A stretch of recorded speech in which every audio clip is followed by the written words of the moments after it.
Good morning all of you. मैं आपकी हिंदी अध्यापिका और आज हम क्या पढ़ने जा रहे हैं? हिंदी साहित्य। अभी तक हमने जो पढ़ा था वो था हिंदी व्याकरण और आज हम पढ़ेंगे हिंदी साहित्य।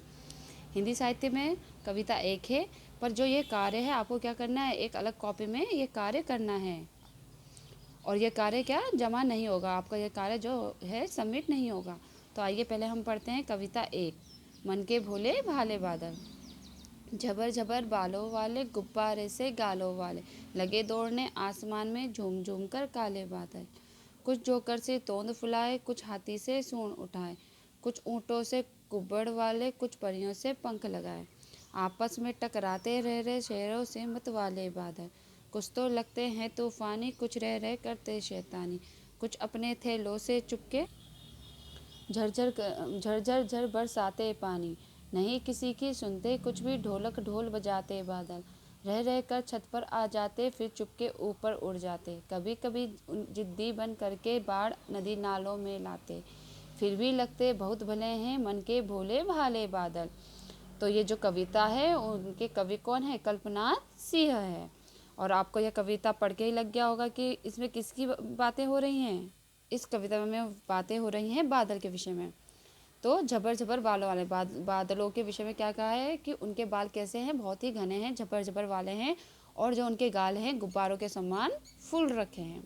लगे दौड़ने आसमान में झूम झूम कर काले बादल, और आसमान में वो काले बादल ऐसे लग रहे हैं जैसे कि झूम झूम कर यहाँ वहाँ दौड़ रहे हो। और बादल काले कब होते हैं? जब वर्षा होने वाली होती है।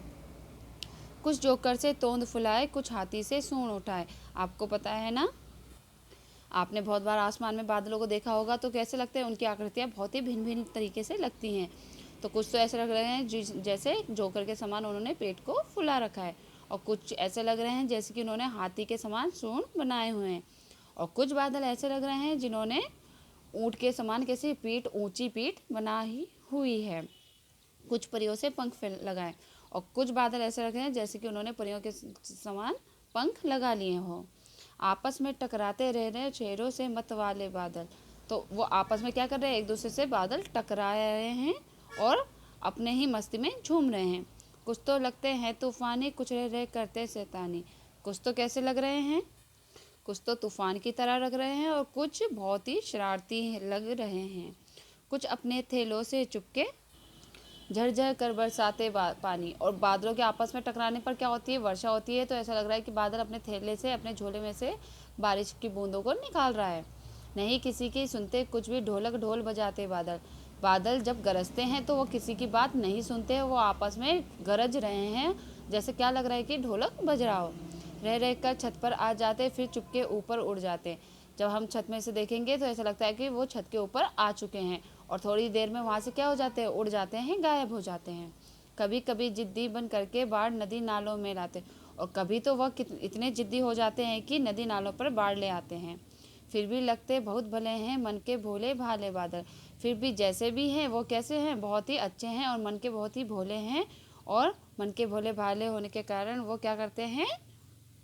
हमें बहुत अच्छे लगते हैं। तो आपको यही, इसी के द्वारा आपको ये कार्यपत्रिका करना है। सबसे पहले प्रश्न एक में आपको ये कविता को पढ़ना है और इसको सुंदर लेख के साथ लिखना है। प्रश्न 2 में इन्हीं कविता में से आपको 8 कठिन शब्द ढूंढकर लिखने हैं। फिर प्रश्न 3 में आपको क्या करना है? ये शब्दार्थ मैंने दिए हैं, आपको कॉपी में लिख लेना है। जब आप कॉपी में काम कर लोगे तो प्रश्न 4 है आपका, कौन कैसा बताए।